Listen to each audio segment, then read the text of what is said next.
सुन हनुमाना काचुक सागरे मन आए कहे तेरी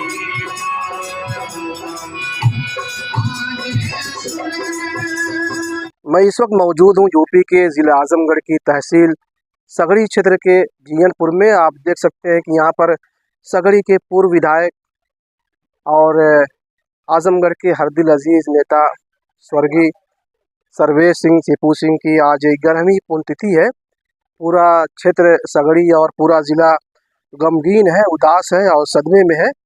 और जब पूर्व विधायक सगड़ी सीपू सिंह की मौत हुई तो वो बहुत ही अफसोसनाक वो घटना थी।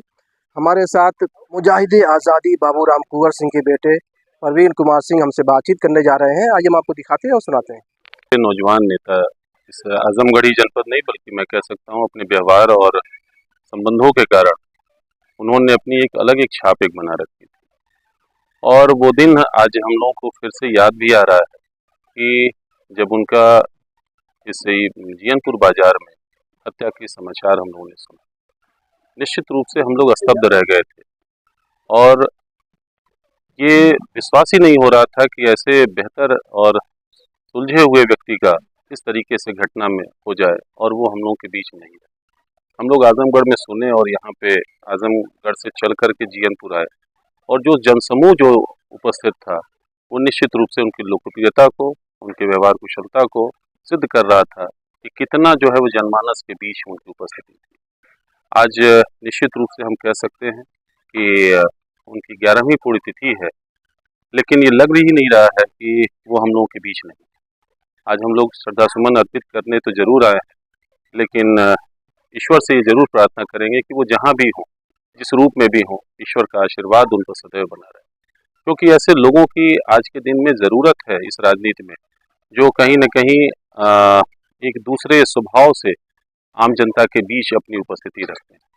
और आज ऐसे नेताओं की बहुत कमी महसूस होती है जो अपनी लोकप्रियता को लेकर के जनता के बीच में अपनी मजबूत उपस्थिति रखते हैं। आज उनका न रहना निश्चित रूप से हम कह सकते हैं कि सगड़ी के लिए, इस जनपद के लिए, इस पूर्वांचल के लिए हम लोगों ने एक बेहतरीन एक नेता जो है वो खो दिया। आज़मगढ़ की जो सरजमीन है, जो धरती है, बहुत ही सरखेज है, बहुत ही पवित्र है। ये जो सगड़ी जो क्षेत्र है, और आप भी जो है स्वतंत्रता संग्राम सेनानी बाबूराम कुंवर सिंह के आप पुत्र हैं, बेटे हैं, क्या कहना है ये सगड़ी जो सरजमीन है और जहाँ से बड़ी नामवर हस्तियाँ पैदा हुई, क्या कहना? देखिए, सगड़ी जब से देश आज़ादी के बाद जो है विधानसभा के रूप में जब तब्दील हुई तो सगड़ी में जो भी नेता यहाँ से निकले उन्होंने अपनी एक मजबूत उपस्थिति प्रदेश और केंद्रीय स्तर पे जो है वो रखी। आप किसी भी कार्यकाल को, किसी भी समय को उठा करके देखें, चाहे वो पहले का रहा हो, शुरुआती दौर का रहा हो, या मिड का रहा हो, या आज वर्तमान की स्थितियों में, लेकिन अब कहीं न कहीं उसकी कमी महसूस होती है। अब ऐसा लगता है कि सगड़ी विधानसभा क्षेत्र में कोई भी राजनीतिक दल उस तरीके से गंभीर नहीं है कि सगड़ी में एक जो है वो बेहतर नेतृत्व की उपस्थिति हो सके। मैं ये कहने में मुझे गुरेज नहीं है कि सगड़ी आज नेतृत्व विहीन की स्थिति में दिखाई देती है, और इसमें प्रमुख रूप से मैं कह सकता हूँ कि तमाम राजनीतिक दल भी शामिल हैं जो नहीं चाहते हैं कि आज इस सगड़ी में एक बेहतर एक नेतृत्व जो है वो निकले, जो प्रदेश में और केंद्रीय स्तर पे अपनी एक मजबूत उपस्थिति रखे। हमारे सामने पूर्व विधायक सगड़ी सर्वेश सिंह सीपू जी की तस्वीर है, चित्र है, और इनके साथ में और जो 4 साथी थे, 4 लोग थे, उनकी भी मौत हुई थी। ये दुखद घटना थी। तो आज ये पूरा जिला, पूरा सगड़ी क्षेत्र और यहाँ की पूरी जनता जब भी पुण्यतिथि आती है तो लोग याद करते हैं। क्या कहना है इसका? देखिए, मैंने कहा ना कि वो एक बहुत ही दुखद एक घटना रही, और मेरे ख्याल से सगड़ी के इतिहास में नहीं बल्कि आज़मगढ़ के इतिहास में इस तरह की घटना कभी रही नहीं कि किसी राजनीतिक व्यक्ति की इस तरीके से हत्या हुई हो और उनके साथ उनके सहयोगियों की हत्या हुई। ये जितने लोग भी उस समय उनके साथ दिवंगत हुए, ये सभी लोग अपने अपने उस गांव में एक बेहतर एक उपस्थिति अपनी समाज में रखते थे, और उनका न रहना उस परिवार के लिए और वहाँ के गांव के लिए भी बड़ा नुकसानदेह रहा। मैं सभी लोगों को इस अवसर पर मैं नमन भी करता हूँ और सबके लिए मैं प्रार्थना करता हूँ कि जो जहाँ भी हो, ईश्वर का आशीर्वाद उनका सदैव बना। बंदरा सिंह जो उनकी पत्नी है और उनकी सियासी वरासत को और उनके कारनामे को आगे बढ़ा रही हैं, और सगड़ी की पूर्व विधायक रही हैं। क्या कहना है जिस तरह से वो एक महिला होकर जो है, एक औरत होकर जिस तरह से वो लड़ रही हैं जालिमों के खिलाफ, जो है जुल्म के खिलाफ, अन्याय के खिलाफ, अत्याचार के खिलाफ, क्या कहना? देखिए वंदना जी, जब सीपू सिंह जी थे तो सीपू सिंह जी के रहने के टाइम में वो एक गृहिणी के रूप में परिवार का, अपने बच्चों को देखने और सुनने का काम करती थी। एक असामयिक घटना ने उनको जो है वो क्षेत्र में ला दिया और परिस्थितियां ऐसी बनी कि उनको राजनीतिक रूप से उतरना पड़ा और जनता ने यहाँ का उनको प्यार दिया और वो यहाँ का प्रतिनिधि जो है वो पहुंच करके विधानसभा में अपनी उपस्थिति दी। निश्चित रूप से ये हम कह सकते हैं कि एक औरत के लिए इस तरह की परिस्थिति के बाद समाज में उतर करके अपनी एक मजबूत उपस्थिति रखना एक बहुत ही बड़ा कार्य होता है।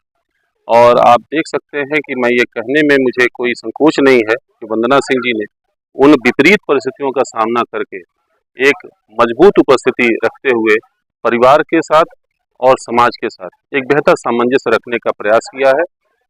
हो सकता है कि कहीं कोई चीजें रही हो जिसके कारण जो है वो उनको कुछ व्यक्तिगत परेशानियां रही हो, जिसके कारण वो कहीं न कहीं एक महिला होने के नाते उनको पीछे रहना पड़ जाता है, लेकिन जो उनका व्यवहार है, जो संबंध है, वो कहीं न कहीं क्षेत्र और समाज में एक मजबूत एक उपस्थिति रखता है कि एक अच्छी व्यवहार कुशल है, महिला है और पार्टी में भी उनका एक बहुत ही प्रमुख स्थान है।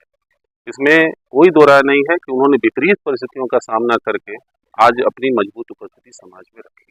ये थे बीजेपी नेता और स्वतंत्रता संग्राम सेनानी मुजाहिदे आज़ादी श्रद्धेय बाबूराम कुंवर सिंह के बेटे परवीन कुमार सिंह।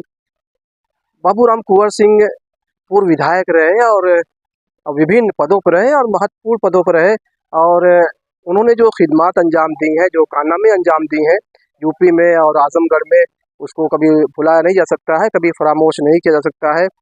और ऐसे लोगों के लिए बस एक ही शेर काफ़ी है कि बहुत गौर से सुन रहा था ज़माना, तुम ही सो गए दास्तां कहते कहते। आप देख सकते हैं कि आज पूर्व विधायक सगड़ी सर्वेश सिंह सीपू जी की आज 11वीं पुण्यतिथि है। लोग यहाँ पर आ रहे हैं और परवीन कुमार सिंह भी इस पुण्यतिथि में शामिल हुए हैं। अब हमसे बातचीत कर रहे थे। खबरों नजर चैनल के लिए शमीम जराजपुरी आजम। ताज़ा और तमाम खबरों को देखने के लिए हमारे चैनल को सब्सक्राइब करें। वीडियो पसंद आए तो लाइक और शेयर करें। खबर और विज्ञापन के लिए संपर्क करें।